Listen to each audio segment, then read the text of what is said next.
Assalamualaikum warahmatullahi wabarakatuh dan selamat pagi anak-anak kelas 4. Okey, pagi ni kelas kita kelas kemahiran hidup perkebunan, pertanian. Kita sambung pembelajaran kita masih lagi di topik 2 bab 2 pembiakan tanaman, pembiakan tanaman. Okey, minggu lepas kita belajar tentang pembiakan secara seks dan aseks, yang mana seks melibatkan biji, benih, aseks melibatkan bahagian batang, bahagian tumbuhan. Okey, kita fokus pada pembiakan secara seks. Seks yang mana menggunakan biji benih. Ada dua biji benih, halus dan kasar. Okey, ada dua biji benih halus dan kasar. Halus, kasar. Kasar dia lagi besar lah. Biji benih untuk disemai dipilih berdasarkan ciri-ciri seperti matang atau sudah cukup tua, sihat dari serangan penyakit dan perosak, saiz yang sekata, tidak melebihi tarikh lupuk. Kadang-kadang kita beli biji benih dekat kedai-kedai yang menjual latang pertanian ni, dia ada jual biji benih. Kita tengok tarikh lupuk dia tu. Okey, biji benih dah lupuk ke belum? Kalau dah lupuk tak payah beli, maksudnya dia dah tak elok, tak sesuai untuk kita tanam lagi.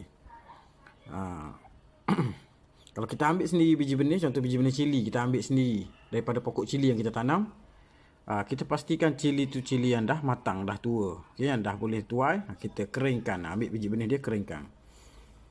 Okey, untuk semai biji benih ni biasa kita semai, kita kena perlu ada 3 bahan. Ciri-ciri medium semaian yang baik ni mesti ada 3 bahan. Pertama, mesti ada tanah lom. Tanah lom ni tanah yang dah dicampur. Okey, campur dengan pasir sungai, campur dengan bahan-bahan organik. Okey, bahan organik. Yang kedua, bahan organik. Bahan organik ni apa benda?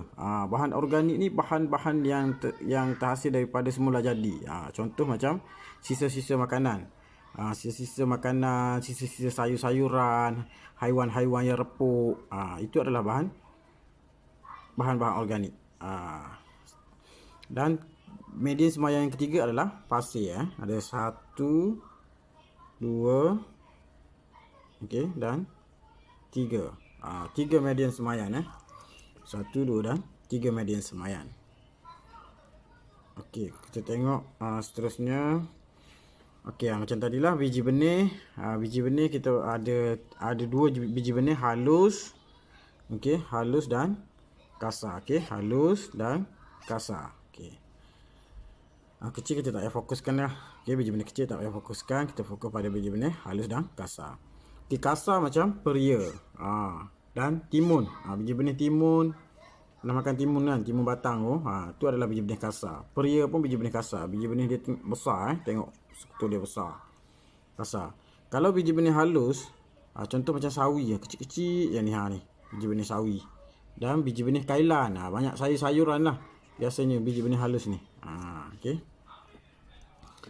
Okey, habis yang ini awak tengok, cikgu ada bagi latihan kan, latihan muka surat 2, latihan muka surat 2 modul PDPR awak. Okey, namakan 2 tanaman hiasan yang dibiakkan menggunakan biji benih halus. Kat mana? Kat sini tadi. Okey, sawi dan kailan. Namakan 2 tanaman hiasan yang dibiakkan menggunakan biji benih kasar. Biji benih kasar contoh apa? Peria dan timun. Jagung pun kasar. Okey. Namakan ciri-ciri medium semaian yang baik. Medium semaian yang baik, ciri-ciri dia mesti ada, tengok kat sini mesti ada tanah lom, bahan organik, pasir, okey, dan mengandungi, kalau kat sini ada soalan dia ada 4 kan. Awak boleh letak tanah lom, bahan organik, pasir dan sumber air. Medium semaian yang baik, sumber air. Okey, ataupun ada tempat teduhan. Ada tempat teduhan supaya dia tak panas. Okey, boleh awak jawab yang ni muka surat kedua. Okey, kita pergi kepada kita masuk bab 3 ni Ni bab 3. Okey. Bab 3. Okey, bab 3 berkenaan dengan tanaman sayur-sayuran. Okey, sayur-sayuran. Okey, sayur-sayuran kita tengok ada 4 jenis sayur-sayuran. ada 4 jenis sayuran. Pertama, sayuran jenis daun. Sayuran jenis daun macam kangkung, sawi. Yang sayur dia tu adalah sejenis macam daun lah. Okay. Sawi, bayam, kubis, cekur manis. Ini baik untuk membekalkan unsur mineral seperti besi dan kalsium. Sayuran ini mengandungi vitamin A dan C. Ini bagus kalau awak nak makan. Makan kailan, ikan masin. Contoh, tapi jangan terlalu masin lah. Bahaya juga selalu masin. Ini adalah sayuran-sayuran jenis daun. Kita ada juga sayuran jenis buah. Contoh macam cili, terung, tomato, timun, peria, bendi, petola. Ini adalah sayuran-sayuran jenis buah. Ini membekalkan vitamin A kepada kita. Okay, membekalkan unsur mineral dan vitamin yang berfungsi menyedapkan makanan. Kalau ni jenis buah ni, kalau kita letak, biasa kalau kita masak tomato kan, masak ayam pedas, kita letak tomato. Masak Maggi, letak tomato. Masak Maggi, letak cili. Berfungsi untuk menyedapkan makanan ni. Sayuran jenis buah. Jenis buah Pertama tadi jenis daun. Kedua, sayuran jenis buah. Yang ketiga, sayuran jenis kekacang.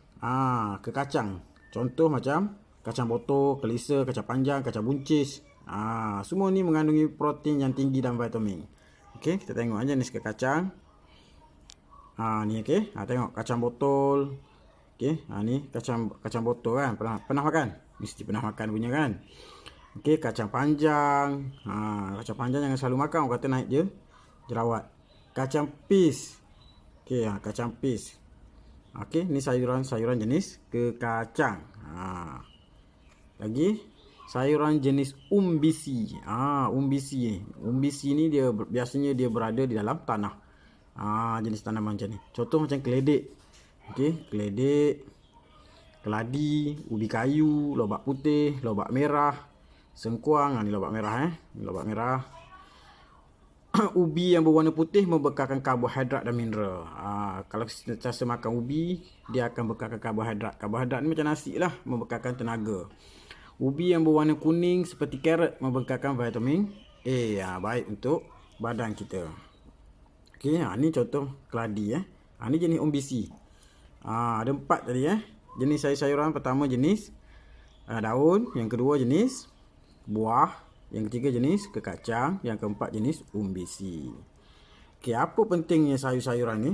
Tengok kepentingan sayur-sayuran. Okey, menjimatkan perbelanjaan keluarga. Kalau awak tanam, awak dah jimat dah, tak payah beli. Sumber makanan dan nutrien yang penting seperti vitamin, garam mineral, protein, karbohidrat dan serat dan lemak. Kepentingan komersial. Kita tanam sayur-sayuran ni untuk kita pasarkan. Okey, boleh ekspor ke Singapura contohnya. Banyak petani-petani yang kaya raya. Tak semestinya kita perlu jadi engineer, perlu jadi kerja-kerja hebat. Kalau awak berminat lebih dalam pertanian, awak boleh tanam sayur-sayuran ni. Sumber ekonomi negara. Kita tak perlu ekspor daripada Thailand. Okey, contoh kita nak bahan-bahan sayur-sayuran. Menyediakan peluang pekerjaan. Bila kita dah buka ladang yang besar, ladang pertanian, kita perlukan pekerja. Jadi kita akan menyediakan orang yang tak ada kerja. Terutama musim sekarang, musim Covid ni, ramai yang tak ada kerja, ramai yang kena buang kerja. Kita buka tanaman, kita boleh menyediakan peluang pekerjaan. Mengurangkan sumber import makanan. Jadi bila kita dah ada sendiri banyak tanaman, kita tak perlu ambil daripada negara luar. Kita tak perlu import. Okay? Kita ekspor keluar, kita hantar keluar tanaman kita. Ini kepentingan sayuran. Okey, tengok soalan muka surat 3. Kena pasti gambar di bawah dengan jenis sayuran yang sesuai. Okey, tengok gambar pertama ni, gambar apa ni? Okey, sorry Ni gambar apa ni? Gambar timun. Timun ni kategori sayur-sayuran yang mana? Jenis daun ke, jenis buah ke, jenis kekacang ke, jenis umbisi. Umbisi dalam tanah. Jadi awak tulis. Okey. Yang mana? Jenis buah ke? Yang ni apa ni? Okey, potato kan? Kentang. Ni. Okey. Ni dia jenis apa potato? Dia berada dalam tanah kan? Dia jenis apa? Adakah jenis daun atau jenis umbisi? Ni apa ni? Ni semua kenal kan? Okey, kacang panjang tadi kan? Jenis apa? Ni kubis. Okey, so sayuran jenis apa? Okey, tulis kat bahagian ni jenis sayuran dia. Bukan awak tulis nama sayuran. Jangan tulis kacang panjang kat sini. Tulis jenis apa. Kalau jenis ke kacang, tulis jenis ke kacang kat sini Okey. Laju sangat ke cikgu mengajar? Okey. Okey, kita nak pergi cepat tak ada berapa minggu lagi Okey. Okey, ni menanam sayur-sayuran ni. Okey. Bila kita nak menanam sayur-sayuran, kita perlu ada peralatan tangan. Okey, peralatan untuk kita menanam sayur-sayuran. Okey. Ni peralatan bahan organik. Macam cikgu cakap tadi, bahan organik adalah bahan yang sisa tumbuhan dan haiwan yang telah repuk. Ia berfungsi menambah kesuburan tanah dan membaiki struktur tanah. Contoh bahan organik ialah kompos, tinja haiwan. Tinja ni najis haiwan najis haiwan, sisa tumbuhan yang telah repuk. Kadang-kadang najis kita pun, kita kencing ke tempat tanaman. Tanam tebu, kencing kat situ. Tapi air tebu tentak manis, tak masin. Kan? Sebab kadang-kadang air kencing kita pun menjadi baja organik. Najis kita pun menjadi baja organik. Cuma takkanlah kita nak bagi najis kita pada tanaman kita. Geli nak makan, betul tak? Kapur digunakan untuk mengurangkan keasidan tanah. Biasa kita sebelum kita tanam tanaman, kita letak kapur yang warna putih. Supaya tanah tu tak berasid. Okey. Kita tengok jenis-jenis peralatan peralatan yang kita guna untuk kita menanam. Contoh macam cangkul, okey. Yang ni cangkul. Okey.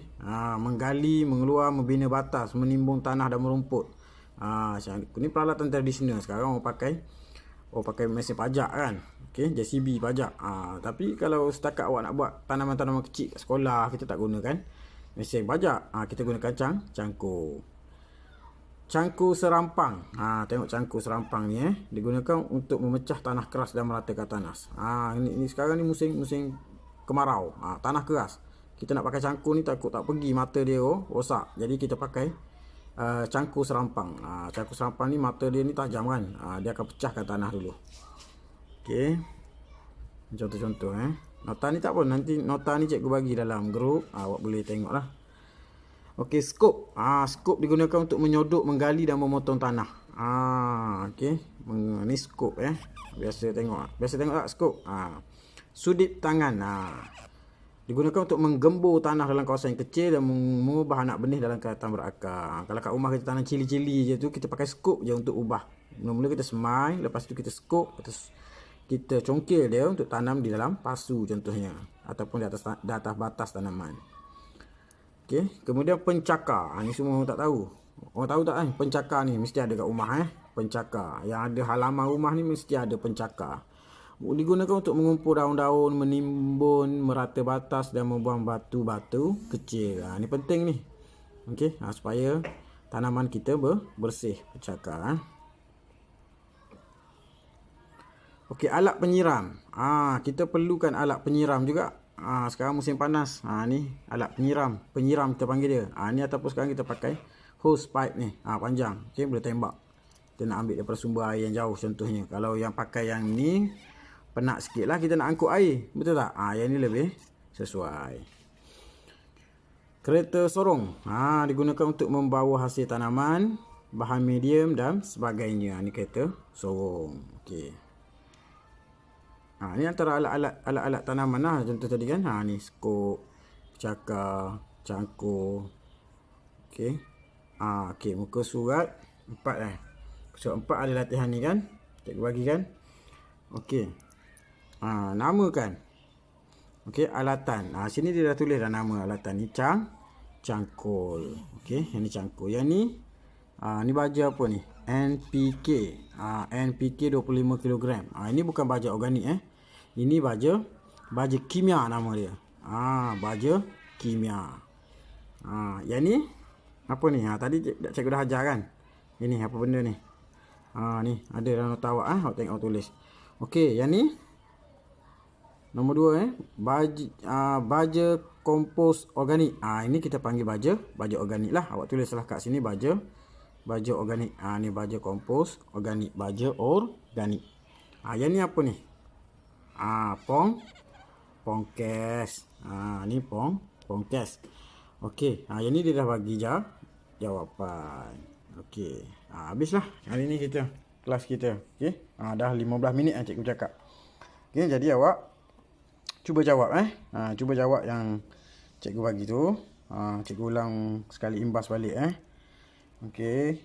Ni alat-alat digunakan untuk penanaman. Okey. Pencakar, sudik tangan, skop. Okey, cangkul, serampan tangan. Okey. Okey, ni sayur-sayuran tadi kita belajar Sayur-sayuran ada empat jenis. Jenis sayur ada jenis daun, okey, jenis buah, jenis kacang dan jenis umbisi. Okey. Okey, biji benih kasar, biji benih halus, medium semayam ada 3, tanah lom, bahan organik, pasir, sumber air, teduhan. Okey, cikgu harap awak boleh jawab Siapkan apa-apa boleh WhatsApp cikgu tanya kalau tak faham Cikgu rasa boleh jawab ni, nota dah ada semua ni. Okey, sekian pelajaran kita hari ini. Sekian, terima kasih. Assalamualaikum warahmatullahi wabarakatuh dan selamat sejahtera.